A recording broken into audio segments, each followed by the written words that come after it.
신부체험TV의 강대중 원장입니다. 날씨가 많이 쌀쌀해졌습니다. 날씨가 추워지면 반드시 우리가 조심해야 될 게 있죠. 감기죠. 환절기에 감기 때문에 이제 뭐 기침과 뭐 우리가 발열, 근육통이 생길 수도 있습니다. 이러한 원인들도 저는 다양한 인체의 생리적, 병리적 변화가 생기는 과정 속에서 다양한 증상들이 발생하고 있다라고 저는 보고 있습니다. 오늘은 가을철이 되니까 과일이 많이 생산되고 있습니다. 다양한 과일 속에서도 뭐 알레르기가 생기는 사람, 안 생기는 사람 너무나 뭐 다양하죠. 하지만 정말 알레르기로 인해서 고통받고 있는 환자분들이 너무나 많습니다. 자, 오늘은 이 복숭아 알레르기에 대해서 질문을 해 주신 분이 있는데요. 그 질문을 가지고 또 구체적으로 하나 둘씩 살펴보는 시간을 갖도록 하겠습니다. 복숭아 알레르기입니다. 저는 복숭아 알레르기가 있습니다. 어린 시절 복숭아를 먹고 심하게 두드러기가 나고 온몸이 가려워 혼난 적이 있었습니다. 자, 알레르기, 가려움증, 동일 개념으로 보셔도 됩니다. 피부가 발적, 따가움, 화끈거림, 다양한 증상들이 생기고 있지만 알레르기의 기본은 가려움증입니다. 자, 그 이후로 복숭아 근처에도 가지 않고 있습니다. 복숭아에 대한 아주 안 좋은 기억이 있으니까 조금만 생각만 나도 알레르기가 나타나는 사람들이 있거든요. 그래서 아예 근처에 가지 않았다고 합니다. 자, 저는 복숭아의 털이 원인인 줄 알고 있었는데 천도 복숭아를 먹어도 두드러기는 생기지 않지만 귀와 눈에 가려움증이 심하게 나타납니다. 자, 제일 중요한 것은 가려움증이라고 그랬죠. 가려움증의 치료는 알레르기 치료의 거의 99%입니다. 그래서 왜 가려움증이 생기느냐. 자, 그리고 중요한 거 있죠. 왜 유독 귀와 눈에 생기느냐라는 이야기입니다. 제가 저번 시간에도 말씀을 드렸죠. 이 염증은 과도한 열 에너지의 그 쏠림 현상으로 피부 온도가 올라가서 염증이 생겼다라고 말씀을 드렸습니다. 열 에너지는 전도, 대류, 복사, 정발 네 가지 타입으로 쉽게 이동을 하는데 그 이동 루트는 구멍, 관절, 마찰이 많은 부위입니다. 그래서 이분도 실은 귀나 눈 쪽으로 열 에너지가 많이 과도하게 쏠리는 현상으로 지금 볼 수 있겠습니다. 자, 복숭아의 어떤 성분 때문인지 알고 싶습니다. 자, 그리고 사과를 먹으면 잇몸이 간지러운 현상도 나타나는데 원인을 알고 싶네요. 사과나 복숭아, 이 각각의 어떤 과일의 종류가 중요한 것이 아닙니다.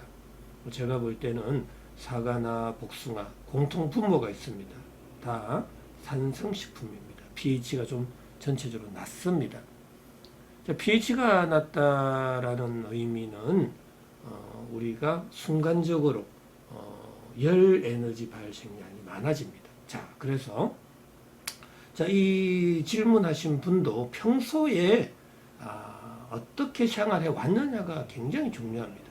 심부 온도가 높은 그런 생활 습생을 하셨다라면 복숭아 알레르기, 사과 알레르기가 발생하지 않습니다.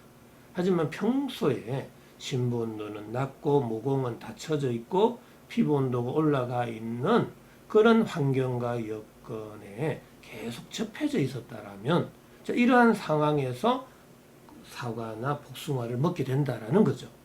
자, 그런데 이러한 사과나 과일은 pH가 낮다 그랬죠. 그럼 순간적으로 열 에너지 발생량이 많이 생긴단 말이죠. 먹고 나면.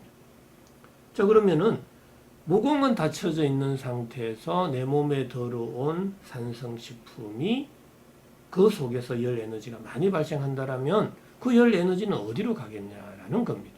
대체적으로 눈, 귀, 코, 입, 항문 이런 쪽으로 열이 확 가게 된다라는 거죠. 대체적으로 상처로 열이 많이 가겠죠. 자, 그러면 눈이나 귀 쪽으로 열 에너지가 많이 이렇게 쏠려서 방출될 경우에는 그 부위의 피부 온도가 올라갑니다. 자, 그럼 피부 온도가 올라가면 피부에서 과민 반응이 생긴다라는 거죠. 뭐 서양의학에 있어서는 항원과 항체의 반응 속에서 우리가 알레르기 과민 반응이 생긴다고 하지만 저는 그렇게 보지 않습니다. 체온 밸런스를 유지하는 과정 속에서 심부 온도가 내려가 있고 피부 온도가 올라가는 그러한 상황 속에서 알레르기 과민 반응이 생긴다라는 이야기죠. 뭐 알레르겐의 어떤 존재를 인정하는 것은 아닙니다. 평소에 심부 온도가 낮아져 있는 상태가 문제였다라는 거고요. 이러한 상태에서 순간적으로 열 에너지 발생량이 많은 음식물을 먹게 된다라는 이야기입니다. 자, 이러한 분은 뭐 굳이 과일이 아니더라도 신김치를 먹거나 술을 먹어도 실은 알레르기 과민 반응이 생길 수가 있는 상황이다라는 이야기입니다. 자, 우리가 어떤 그 성분에 의해서 우리가 알레르기 과민 반응이 생길 수도 있습니다. 근데 그 성분의 특성이 심부 온도를 낮출 수 있는 그러한 생리 기능을 갖고 있다라고 보셔야 됩니다. 제가 누누이 강조하잖아요. 뭐 어떤 물질이든 간에 한약이든 양약이든 뭐 찬물이든 간에 뭐 어떤 성분이든 간에 심부 온도를 낮추는 어떠한 물질을 내 몸속에 넣지 말아라 라는 이야기죠. 내 몸속의 온도가 낮아질 수 있는 그러한 물질들이죠. 그래서 그러한 제가 뭐 한의사라서 양방약을 뭐 못 먹게 하거나 그런 게 아닙니다. 한약이든 양약이든 뭐 찬물이든 간에 찬 공기든 간에 내 몸속 온도를 떨어뜨리는 그러한 환경과 여건을 조성하지 말자라는 겁니다. 그래서 뭐 복숭아 알레르기든 사과 알레르기든 이 알레르기 과민 반응을 근본적으로 치료하려면 반드시 낮아져 있는 몸속 온도는 올려야 되겠다. 또 높아져 있는 피부 온도는 낮춰야 되겠다. 닫혀져 있는 모공은 열어야 되겠다. 자, 그게 가장 알레르기 과민 반응의 3대 치료 원칙입니다. 이러한 원칙에 준하는 치료를 해줘야 되겠죠.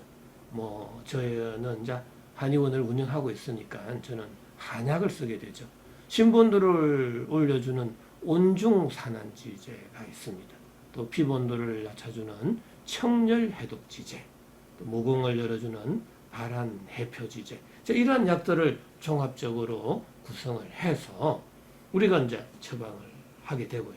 그 이외에도 우리가 생활요법, 식이요법, 운동요법 다 병행을 하게 되면 최단기간에 심부 온도는 끌어올리고 또 피부 온도는 낮추고 모공을 열어버리면 열 에너지가 우리가 전신으로 골고루 분산 방출이 되잖아요.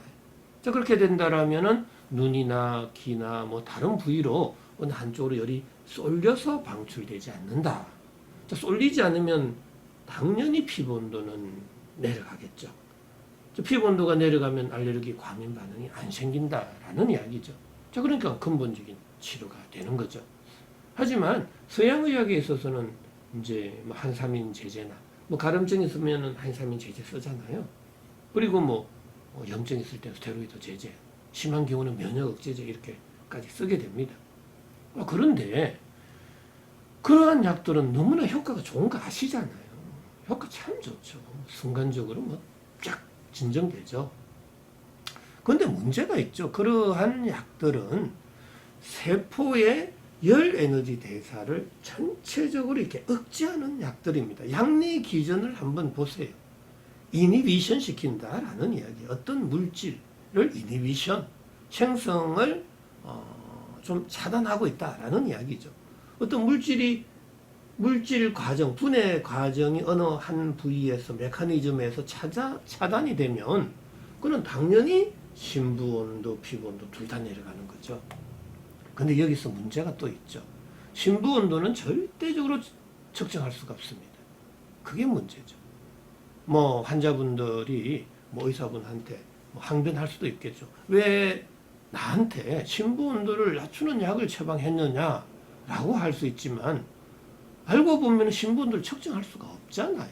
그러니까 항변도 못하는 거죠. 그러나 효과는 좋잖아요. 피부 온도가 낮아지는 걸 확인하니까. 효과는 좋고 신부온도를 측정할 수 없으니까 이거는 나는 이런 약에 의존할 수밖에 없는 거죠. 왜 신부온도는 낮아졌는지 높아졌는지 어떻게 아냐고요. 모르잖아요.